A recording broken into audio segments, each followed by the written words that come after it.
Para pendengar sekalian yang kami kasih dan kami hormati dalam Yesus Kristus, kita berjumpa kembali di dalam Reform Broadcasting Ministry yang dipersembahkan oleh Sekolah Tinggi Teologi Reform Injili Indonesia yang berlokasi di Jakarta.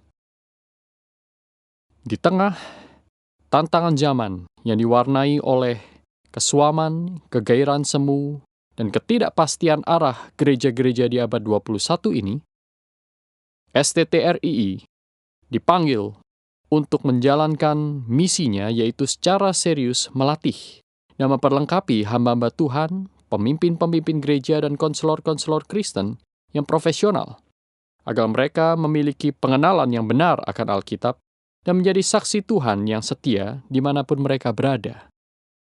Jikalau Anda ingin mengenal lebih jauh tentang sekolah kami, Anda bisa mengunjungi website kami di www.sttrii.com www.sttrii.com atau menelpon kami di nomor 021 799 0357 021 799 0357. Saudara yang terkasih dalam Tuhan, kita kembali dalam sebuah program yaitu katekisasi bersama kami.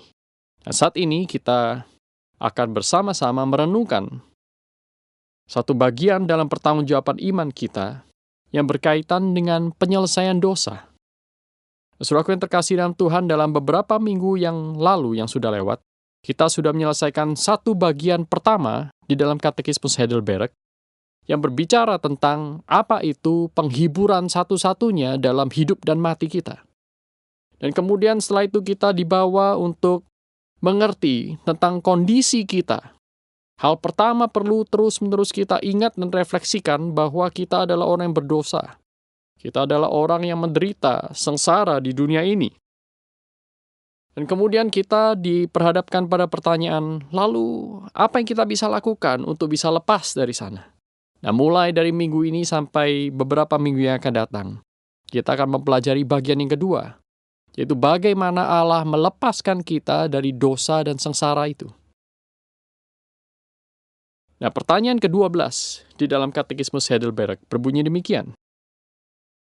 Menurut hukuman Allah yang adil itu, kita layak dan patut mendapatkan hukuman di dunia ini dan di akhirat. Maka, adakah cara kita untuk dapat luput dari hukuman itu dan beroleh kembali anugerah Allah? Maka Katekismus menjawab, Allah menghendaki supaya tuntutan-tuntutan keadilannya dipenuhi. Oleh sebab itu, kita wajib melaksanakan pelunasan sepenuhnya. Apakah dengan berupaya sendiri atau oleh upaya pihak lain? Dan pertanyaan 13 melanjutkan, dapatkah kita itu melaksanakan pelunasan akan hutang-hutang dosa kita itu dengan kekuatan kita sendiri? Jawabannya adalah sama sekali tidak. Bahkan, tiap-tiap hari kita menambah hutang kita, hutang dosa kita. Dilanjutkan dengan sebuah pertanyaan yang lain. Jikalau demikian, mungkinkah ditemukan suatu makhluk yang bisa melunaskan hutang-hutang dosa kita sebagai ganti kita? Tidak mungkin. Pertama, karena Allah tidak mau menjatuhkan hukuman terhadap makhluk lain. Mengapa? Karena kesalahan itu diperbuat oleh manusia, bukan oleh makhluk tersebut. Yang kedua, tidak ada makhluk di dunia ini yang sanggup menanggung beban murka Allah yang kekal atas dosa dan membebaskan makhluk-makhluk lain dari dosa tersebut. Nah, saudaraku yang terkasih dalam Tuhan, kita akan merenungkan bersama tentang bagaimana caranya saudara dan saya bisa lepas dari dosa dan sengsara. Nah, mari sebelumnya kita membaca beberapa bagian firman Tuhan. Roma 2 ayat 1-3 berbunyi demikian. Karena itu, hai manusia, siapapun juga engkau yang menghakimi orang lain, engkau sendiri tidak bebas dari salah. Sebab dalam menghakimi orang lain, engkau menghakimi dirimu sendiri. Karena engkau yang menghakimi orang lain melakukan hal-hal yang sama. Tetapi kita tahu bahwa hukuman Allah berlangsung secara jujur atas mereka yang berbuat demikian. Dan engkau, hai manusia, engkau yang menghakimi mereka yang berbuat demikian, sedangkan engkau sendiri melakukannya juga, adakah engkau sangka bahwa engkau akan luput dari hukuman Allah? Nah, kita juga tentu mengingat dalam Roma pasal 3 ayat 23, di sana dikatakan bahwa semua orang telah jatuh dari kemuliaan Allah. Semua orang telah berbuat dosa dan kehilangan kemuliaan Allah. Mazmur 130 ayat 3 mengekspresikan ajaran yang sama. Jika engkau, ya Tuhan, mengingat-ingat kesalahan-kesalahan Tuhan, siapakah yang dapat tahan? Roma 2 ayat 5. Tetapi oleh kekerasan hatimu yang tidak mau bertobat, engkau menimbun murka atas dirimu sendiri pada hari waktu di mana murka dan hukuman Allah yang adil akan dinyatakan. Nah, saudaraku yang terkasih dalam Tuhan, di dalam beberapa ayat yang kita lihat dan baca ini, kita melihat bahwa keadilan Allah yang sempurna itu menuntut setiap pelanggaran mendapatkan hukuman dan ganjaran setimpal. Karena dia adalah yang adil. Jikalau pengadilan di dunia ini mungkin tidak memberikan rasa keadilan yang penuh atau sempurna, itu bukanlah alasan buat kita untuk meragukan keadilan Allah. Manusia bisa saja tidak adil karena manusia memang sudah jatuh di dalam dosa. Tetapi, saudaraku, Allah adalah Allah yang suci. Allah adalah Allah yang benar.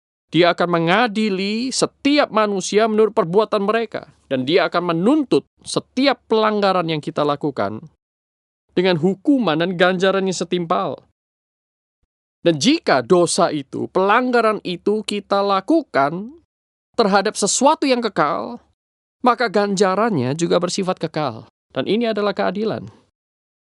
Jikalau saudara melanggar hukum, misalnya saudara menabrak satu mobil yang ada di depan saudara ketika saudara mengendarakan mobil, maka saudara harus membayar ganti rugi, bukan? Nah, ganti rugi itu haruslah sebesar dari kerusakan yang saudara timbulkan. Nah, bagaimana jika kerusakan itu misalnya menyangkut nyawa orang, nyawa seseorang? Apakah saudara bisa menggantikan nyawa yang mati itu dengan nyawa saudara, sehingga jikalau saudara mati untuk orang tersebut, orang itu bisa bangkit lagi?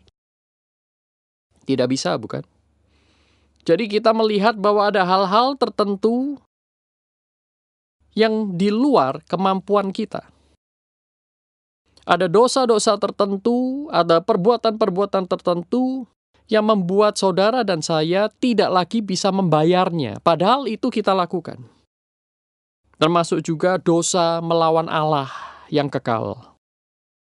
Jika kita itu melawan Allah yang kekal, kita mendiamkan Dia, kita tidak menganggap Dia sebagai Allah kita, padahal kita diciptakan menurut rupa dan gambarnya. Ketika saudara dan saya mungkin diam-diam tidak menolong orang lain yang sedang mengalami kesulitan. Ketika kita itu diam-diam melakukan perbuatan-perbuatan yang kotor, najis di tempat yang tersembunyi. Kita pikir dosa kita itu dosa yang remeh. Sesungguhnya kita sedang tidak menganggap Tuhan itu ada di sekitar kita. Dan itu adalah dosa terhadap yang kekal. Maka ganjarannya juga bersifat kekal. Karena saudara sedang melawan Allah yang kekal. Nah, pertanyaannya adalah, dapatkah kita membayar dosa kita sendiri? Jawabannya adalah tidak. Ada banyak hal yang kita tidak bisa bayar, saudaraku. Dapatkah manusia berdosa lain membayar dosa kita? Terlebih lagi, Jikalau kita yang berdosa tidak bisa membayar, orang lain juga tidak bisa membayar untuk kita. Mazmur 49 ayat 8 sampai 10 menjelaskan hal ini. Di sana dikatakan tidak seorang pun dapat membebaskan dirinya. Atau terjemahan yang lain itu yang lebih tepat adalah tidak seorang pun dapat membebaskan orang lain. Tidak ada manusia yang bisa menebus manusia yang lain. Atau memberikan tebusan kepada Allah sebagai ganti nyawanya. Karena terlalu mahal harga pembebasan nyawanya. Dan tidak memadai untuk selama-lamanya. Supaya ia tetap hidup untuk seterusnya dan tidak melihat lubang kubur.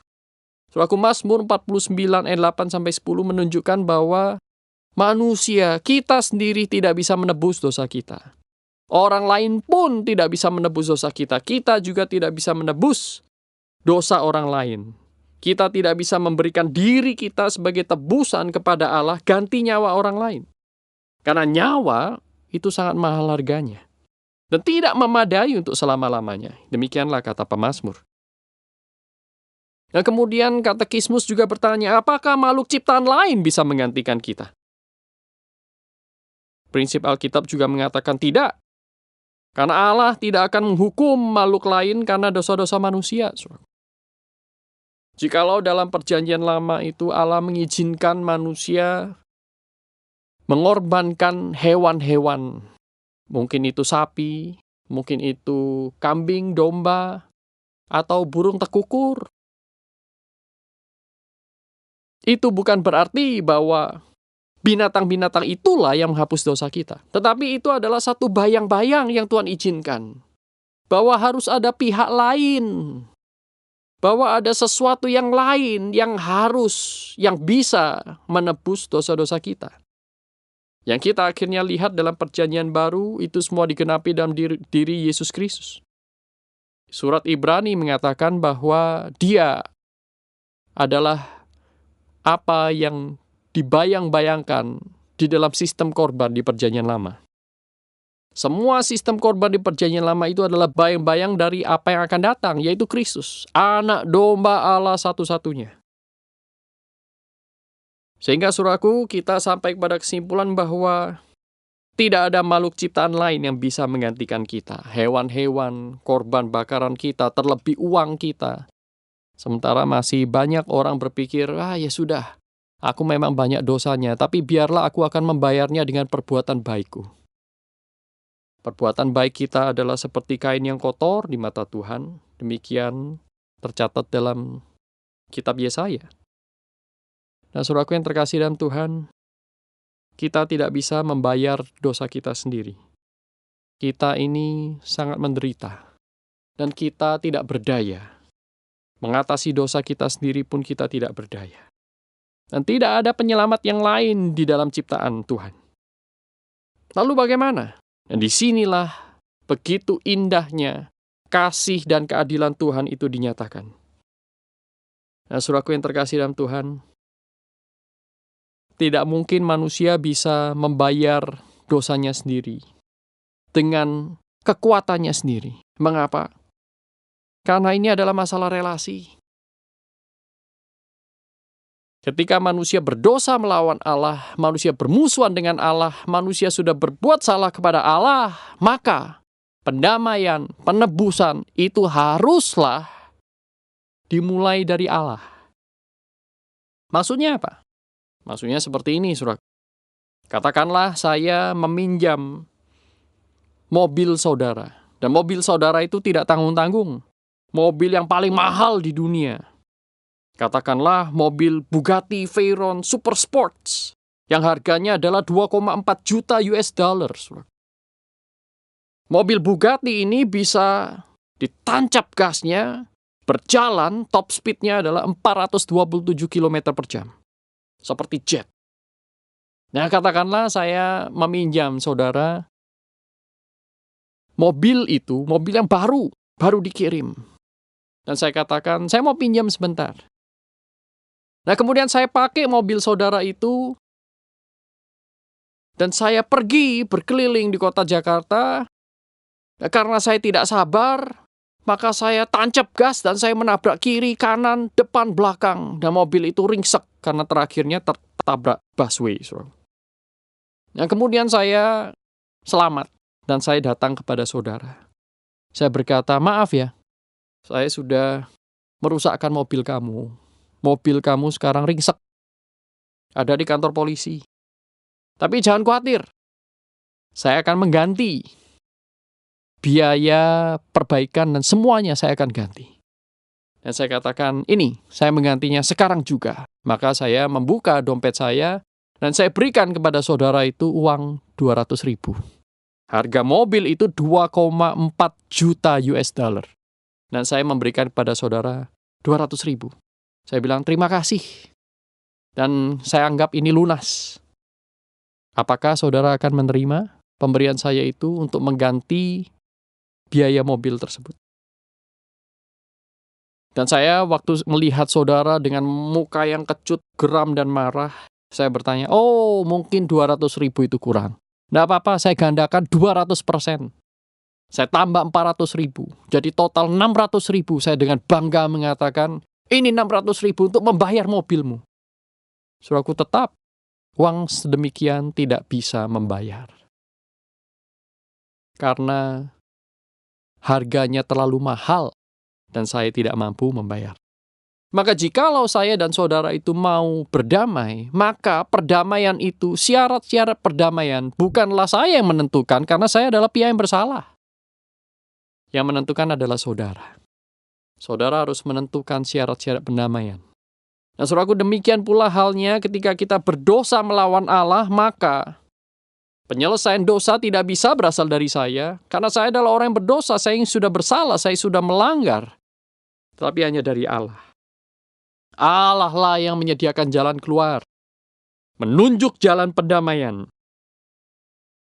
Saudaraku yang terkasih dalam Tuhan, manusia tidak bisa dilepaskan oleh apapun dengan kekuatannya sendiri.